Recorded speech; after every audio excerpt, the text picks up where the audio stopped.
오늘 하나님께서 우리에게 주시는 말씀은 구약성경 호세아 6장 10절 11절 말씀입니다. 구약 1261쪽입니다.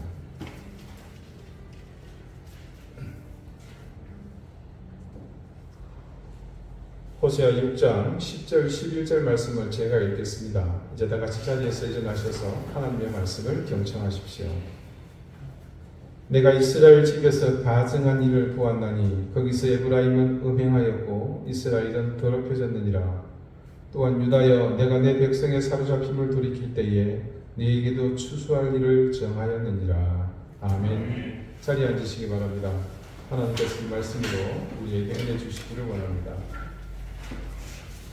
구약성경 열왕기 상 16장 34절에 다음과 같은 한 특별한 사건이 기록되어 있습니다.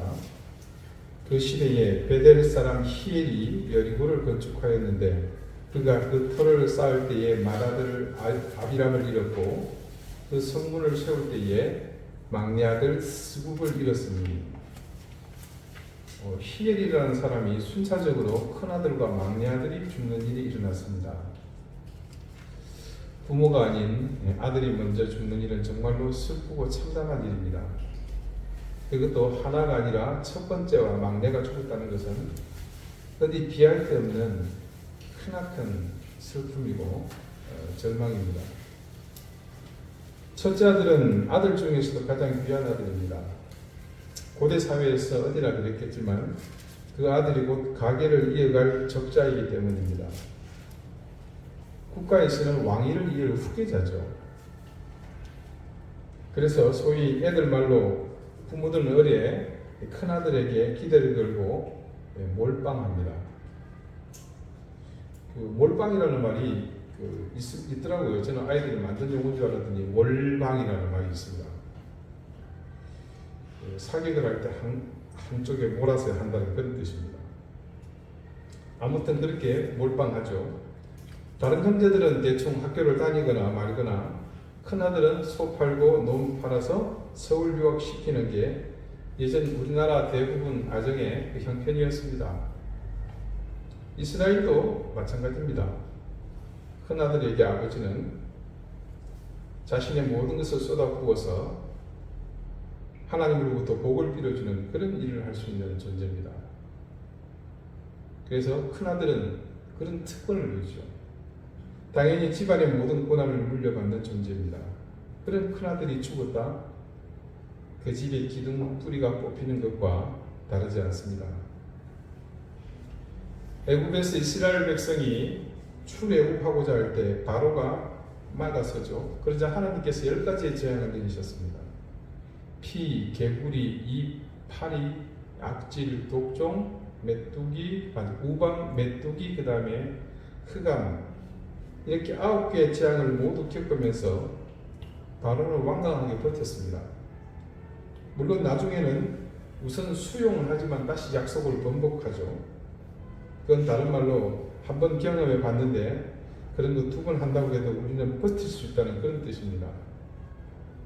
하지만 결국 10번째 재앙, 모든 첫 소생이 죽는 재앙이 일어나자 그때 어떤 일이 벌어졌습니까? 바로는 2손 2발 다 들었습니다. 항복했습니다. 첫 아들이 죽었을 때 특히나 왕권을 이어갈 왕조의 경우는 마른 하늘에 날벼락 맞는 기분일 것입니다. 그리고 이건 지금 국가적인 비상사태입니다. 그런 기분은 일반 백성들이라고 다르지 않습니다. 애굽 건국 이래 가장 크고 넓고 광범위하게 찾아온 재앙이었다고 봐도 무방할 것입니다. 자, 그렇다면 막내 아들은 어떨까요? 이 질문을 던지는 순간 여러분 머릿속에 하셨을 겁니다. 10손가락 깨물어 안 아픈 손가락이 있겠습니까만 이 깨물 때 아픔의 강도는 저는 좀 다르다고 봅니다. 전부 다 아프지만 어떤 건 좀 더 아프고 어떤 건 좀 덜 아프더라는 거죠. 그 중에 막내가 더욱 그런 존재입니다. 다른 손가락과 아픈 정도가 다른 자식입니다. 요즘은 하나나 둘 낳는 게 보편적이다 보니 그럴 기회도 없지만 자녀가 대설명이 기본이었던 제가 자라던 시절을 보노라면 막내는 큰아들과 견주어서 빠지지 않는 거의 맞먹는 존재감이 있는 자식입니다. 결과적으로 베델 사람 히엘은 가장 아픈 손가락에 해당하는 두 자녀를 모두 잃었습니다. 성경은 앞서서 무슨 전조가 있는 것도 아니고 느닷없이 무슨 일을 벌이는데 그런 일이 순차적으로 일어났다고 증언합니다. 문제는 그 말씀 속에 있습니다. 베델 사람 히엘이 무슨 일을 했다고 합니까? 그 다음 보니까 여리고를 건축했다고 전합니다. 그리고 건축을 진행하는 동안 틀을 쌓으니 첫째 아들이 죽었고 그 다음 성문을 세우니 막내 아들이 죽은 겁니다. 결국 이 금쪽 같은 두 아들의 죽음이 이 여리고 성을 건축하는 것과 연관이 있는 것인가 생각할 수 있겠지만 일반 사람이 보기에는 아무리 생각해봐도 개연성이 너무 떨어집니다. 그런데 말씀은 그 다음 그 개연성이 얼마나 깊은지 그 사실을 증거합니다. 그 시대에 베델 사람 히엘이 여리고를 건축하였는데 그가 그 터를 쌓을 때에 맏아들 아비람을 잃었고 그 성문을 세울 때에 막내 아들 스국을 잃었으니 그 다음 증거하기를 여호와께서 눈의 아들 여호수아를 통하여 하신 말씀과 같이 되었더라라고 합니다. 여호수아 6장의 어떤 기록인지 한번 볼게요. 요단강을 건너서 이제 가나안을 정복하려고 할 때입니다. 무려 40년 가까운 세월을 광야에서 보낸 이스라엘 민족이 범람 많은 요단강을 건너서 겨우 진입했는데 그들의 눈앞에 철옹성 여리고가 버티고 있습니다. 하나님은 망연자실 굳게 닫힌 여리고를 바라보고 있는 여호수아에게 약속해 주셨습니다. 여호와께서 여호수아에게 이르시되 보라 내가 여리고와 그 왕과 용사들을 네 손에 넘겨주었으니 그리고 이 말씀에 따라 여리고 성을 그들에게 주시는 방법을 설명해 주십니다. 먼저 모든 군사가 성을 불러 주위를 매일 한 번씩 돌되 6세 동안 그리하라고 합니다. 그리고 7째 날에는 7번을 돌고 난 뒤 나팔을 불고 크게 소리를 지르라고 합니다. 그래서 여호수아는 하나님이 시킨 대로 이 웃기는 짓을 제가 왜 짓이라고 얘기했는지 여러분도 짐작하시겠죠? 그대로 시행합니다. 근데 실제 하나님이 시킨 대로 하니 성이 무너집니다. 7째 날의 기록입니다. 이에 백성은 외치고 제사장들은 나팔을 불매 백성이 나팔 소리를 들을 때에 크게 소리질러 외치니 성벽이 무너져 내린지라. 백성이 각기 앞으로 나아가 그 성에 들어가서 그 성을 점령하고 그 성 안에 있는 모든 것을 온전히 바치되 남녀노소와 소와 양과 나귀를 칼날로 멸하니라. 이때 누가 살아남았죠? 실제로 이 일이 일어난 겁니다. 여호수아가 그렇게 성을 정복하고 난 다음 다음과 같이 말합니다. 여호수아 6장 26절의 말씀이거든요. 여호수아가 그때에 언제입니까? 여리고가 무너져 내릴 그때 무너지고 정복할 때입니다. 맹세하여 이르되 누구든지 일어나서 이 여리고 성을 건축하는 자는 여호와 앞에서 저주를 받을 것이라. 그 기초를 쌓을 때에 그의 맏아들을 잃을 것이요 그 문을 세울 때에 그의 막내 아들을 잃으리라 하셨더라. 요 앞 한글 성경에 보면요, 그의 장자를 잃을 것이요 그 문을 세울 때에 그의 계자를 잃으리라 이렇게 예전에 기록되어 있었습니다. 터무니없는 죽음, 이유 없는 죽음이 아니었습니다. 놀랍게도 이 일은 오래전 자신들의 조상 쪽에 너무나도 상징적이었던 이 사건이 있은 다음 확고하게 못 박아 놓은 분명이었습니다. 이 히엘은 아까 말씀드린 것처럼 베델 사람입니다. 베델은요, 예루살렘 조금 위에 있습니다. 자, 성경에서 어디 사람이다 이렇게 얘기하면 당연히 그 사람이 살고 있는 곳, 그러니까 평생을 떠날 일이 없는 그 마을에 거주하는 사람이라는 뜻입니다. 자, 저를 보고 함양 사람 임장훈이라고 안 합니다. 왜요? 저는 함양을 중학교 때까지만 살았고 계속 떠돌아다녔기 때문에 지금은 이런 말이 통용이 안 됩니다. 하지만 옛날에는 그게 가능했죠. 왜냐하면 이사를 평생에 거의 하지 않았기 때문에. 자, 그러니까 비교적 가까운 여리고와 예루살렘 정도의 거리이기는 하지만 엄연히 떨어져 있는 다른 동네에 사는 이 히엘이 여리고까지 가서 성을 쌓는다는 것 자체가 그 시대의 정서상 난센스입니다.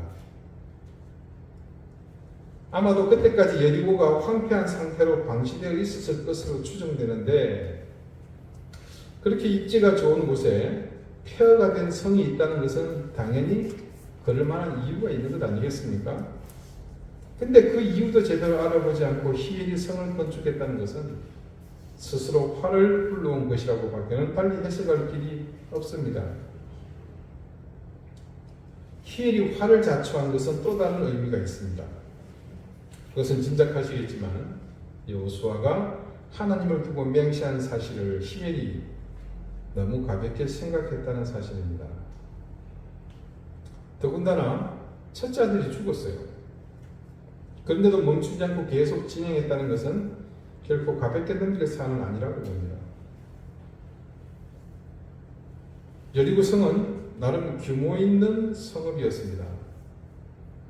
이 성을 건축한다는 것은 일반 백성의 신분으로는, 평민의 신분으로는 감당하기 어려운 일입니다. 그렇다면 이 히엘은 분명 평범한 사람이 아니라는 추측이 가능합니다. 성을 무슨 저주로 건축하겠습니까? 먼저 일꾼이 필요하죠. 그냥 노가다 망이라는 사람도 필요하지만 실제로는 성을 축조할 수 있는 기술자가 필요합니다. 그리고 그냥 무너진 돌이며 흙이며 나무를 다시 주워 재활용하는 그런 건축가 아니잖아요. 어디서 뭐 초막 짓는 것도 아니고 영적인 성인데 자재를 상당수 새로 구매해야 합니다. 부자였다는 말입니다.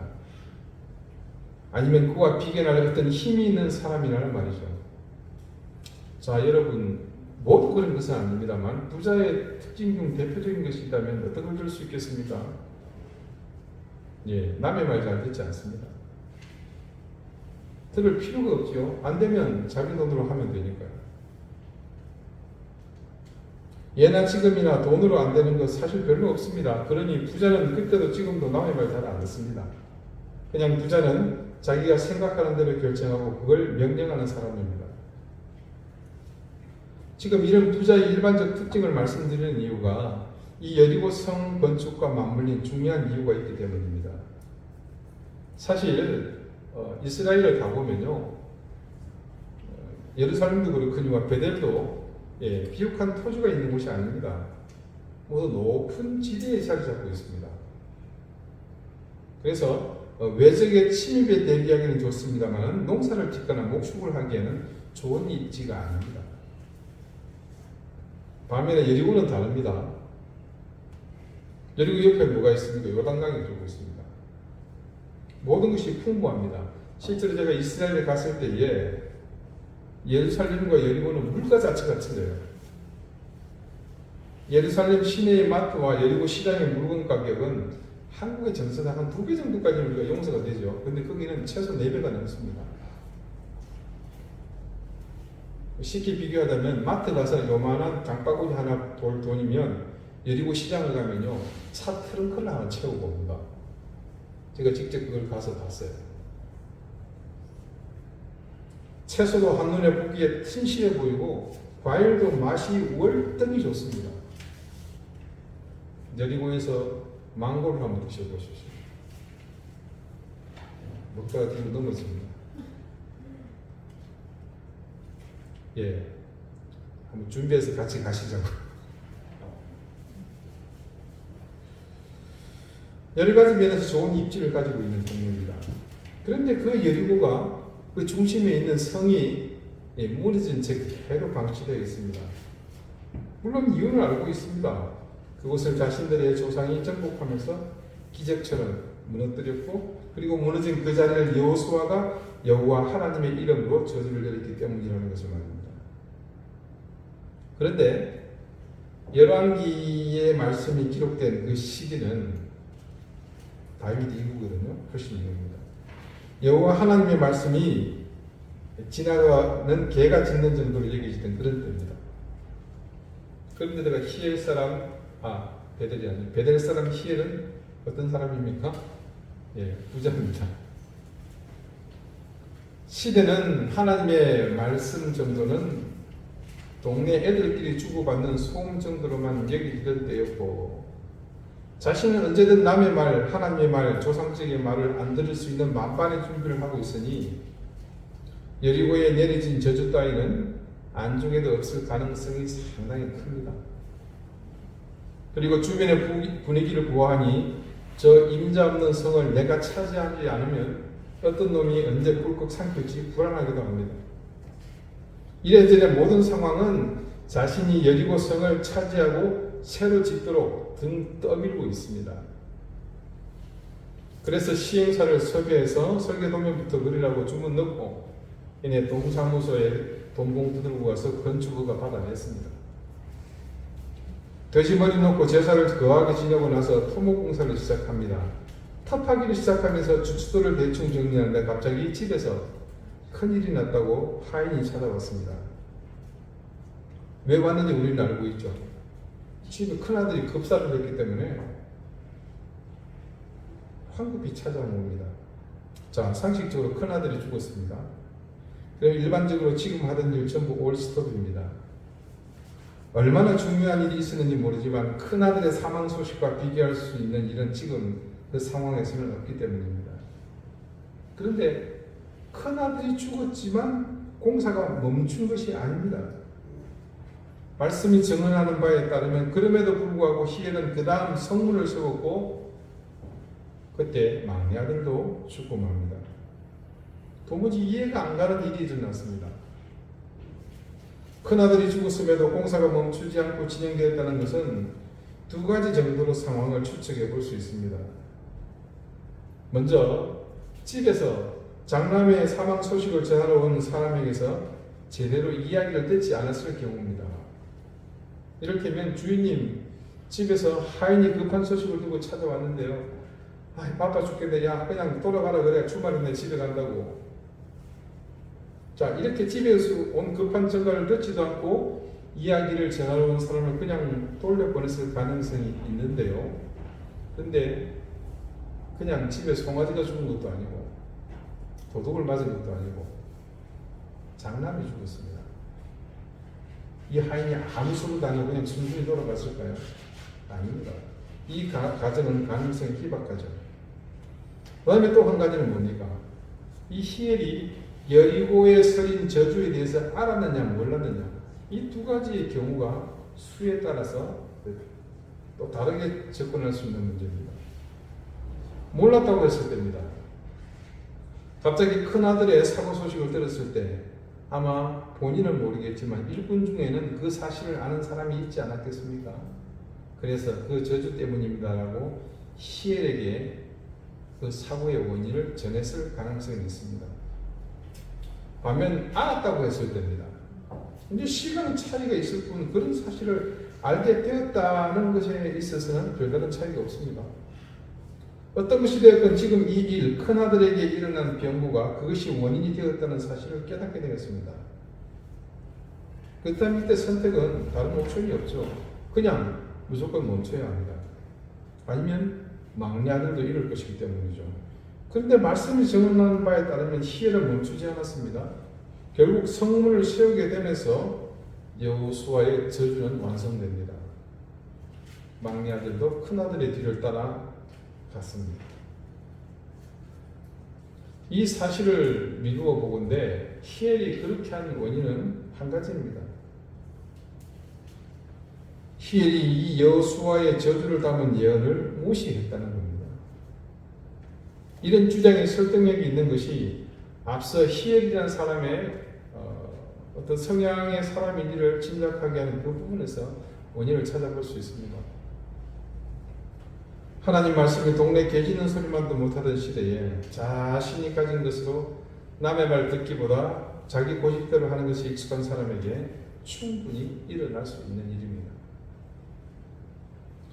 그는 실제로 이 여호수아의 예언을 무시했다고 보며 심지어 그 예언대로 첫째 아들이 죽었음에도 그것을 분명 개연성 없는 우연으로 치부했을 확률이 높습니다. 그리고 자기 고집대로 진행을 하다가 이 일을 만나게 된 거죠. 결국 두 아들을 모두 잃게 된 것은 희엘에 꺾이지 않는 고집 때문이었다고 밖에는 볼 수 없습니다. 한마디로 이는 희엘이 뿌린 그대로 거둔 셈입니다. 경고를 무시하고 비록 저주이기는 하지만 하나님의 이름 앞에 선포한 그 사실을 무시하는 대가를 희엘이 그대로 톡톡히 치르게 되었습니다. 추수는 몇 가지 의미가 있습니다. 근본적으로는 파종한 작물이 자라서 열매를 맺고 그것을 거두는 것을 추수라고 하는 본질에서는 어떤 것이 되었건 자신이 뿌린 씨가 맺은 열매를 만나는 것으로 의미는 동일합니다. 하지만 이 추수는 반드시 두 가지로 나뉘게 되어 있습니다. 선한 열매를 심었느냐 아니면 악한 열매를 심었느냐. 먼저 선한 열매를 거두는 추수입니다. 즉 가을의 결실을 기대하고 곡식의 종자를 파종하듯 미래를 보고 선한 노력을 계획하고 실천하는 일입니다. 자, 그것을 아는 사람은 누구든 최고의 노력을 기울이죠. 먼저 좋은 종자를 선별하여 고릅니다. 그리고 그 종자를 심을 토지에 정성을 쏟습니다. 씨앗을 심어서 잘 자라도록 토지를 갈아엎고 또 충분한 영양을 공급하도록 그곳에 거름을 줍니다. 가장 적합한 때를 선택합니다. 파종한 후에도 노력은 그치지 않습니다. 싹이 나고 자라는 동안 잡초들이 작물이 자라는 데 방해가 되지 않도록 제거합니다. 혹시 수분이 부족하면 물을 더 주기도 하고 추가로 거름을 더 주기도 합니다. 자, 이런 노력은 심은 작물이 최고의 결실을 내도록 하기 위함입니다. 그리고 그런 농부의 노력은 절대 배신당하지 않습니다. 그래서 가을이 되면 혹은 그 작물이 결실할 어느 시점이 되면 그것을 심은 사람은 풍성한 결과를 맞이하게 되죠. 그러나 나쁜 의미의 추수는 이와 정반대로 나타납니다.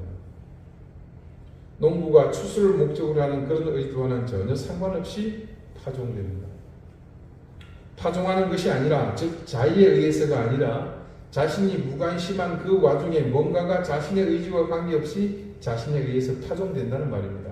예, 뭐 장황합니다만 무슨 말인지 아시죠?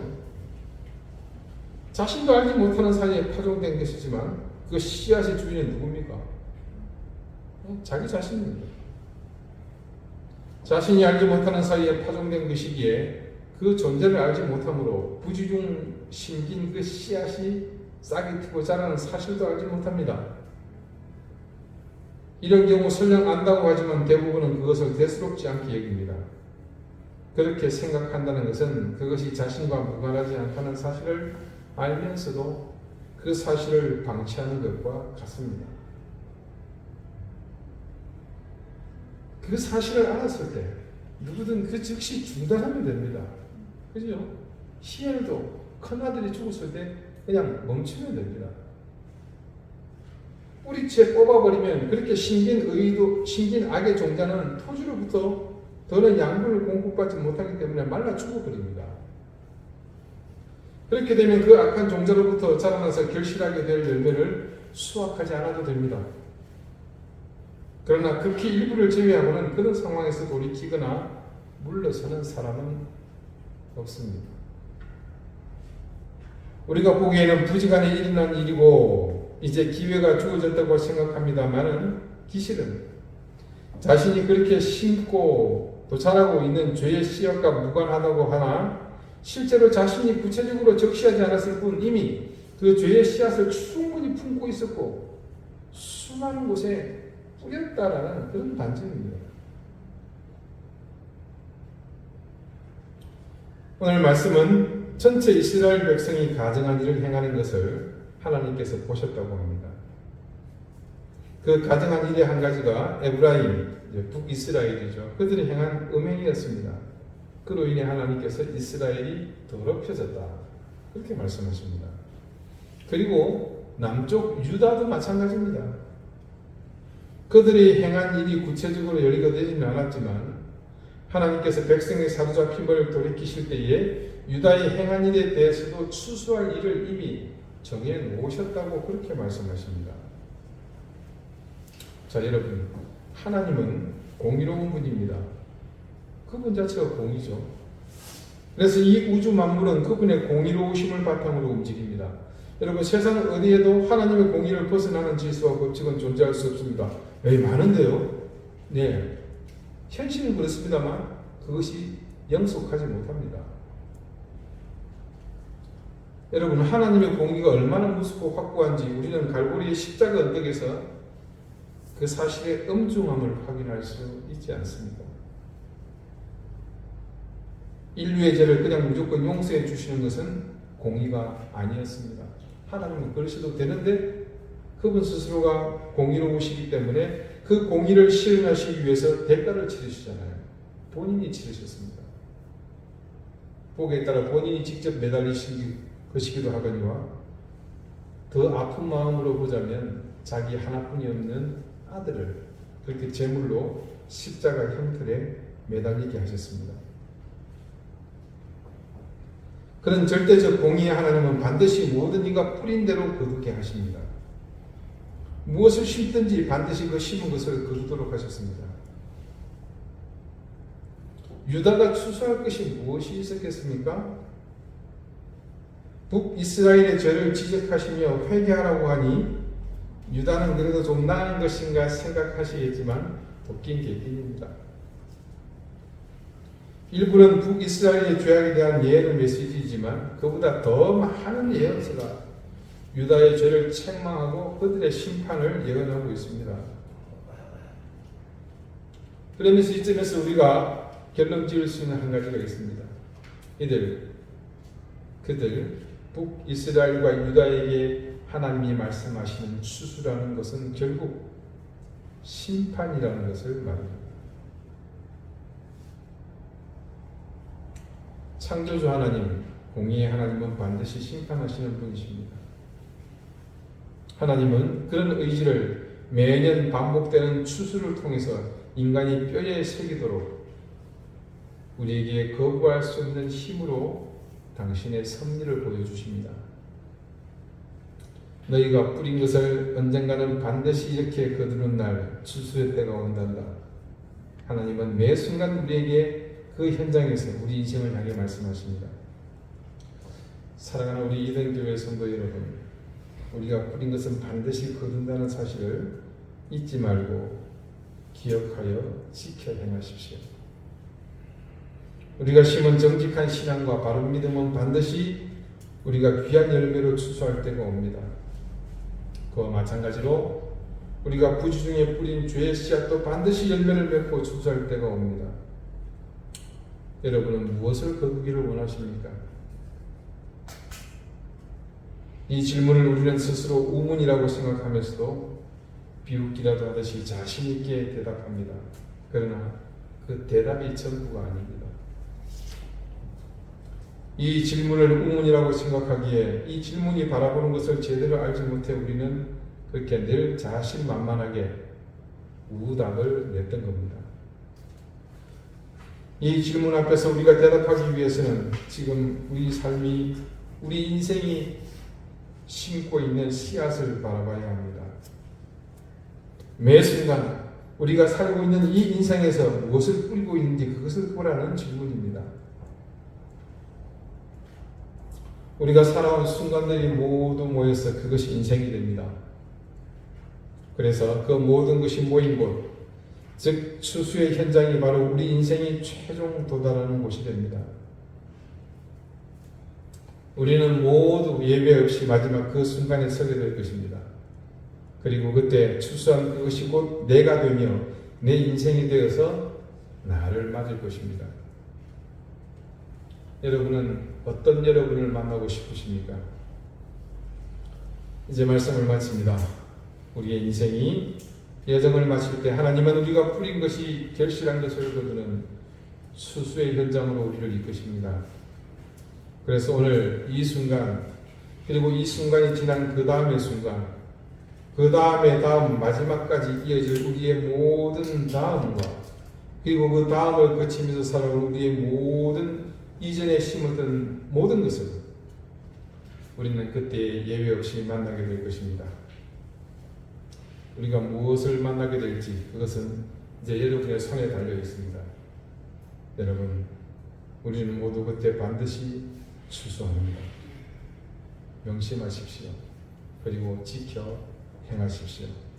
기도드리시겠습니다. 공의의 하나님 앞에서 우리는 반드시 뿌린 대로 거두는 삶을 살아야 한다는 사실을 명심하게 해주십시오. 어떤 인생도 그 사실을 비껴갈 수 없다는 것을 기억하며 오늘의 삶을 바라보게 해주십시오. 저주와 비난, 무함과 거짓으로 사는 것이 그래서 얼마나 어리석은 인생인지를 깨닫게 해주시고 우리 인생의 추수 때를 늘 기억하며 오늘의 최선을 다하는 우리가 되게 해주십시오. 이 사실을 잊지 말고 기억하여 지켜 행하는 우리가 되게 해주십시오. 예수 그리스도 이름으로 기도드립니다. 아멘.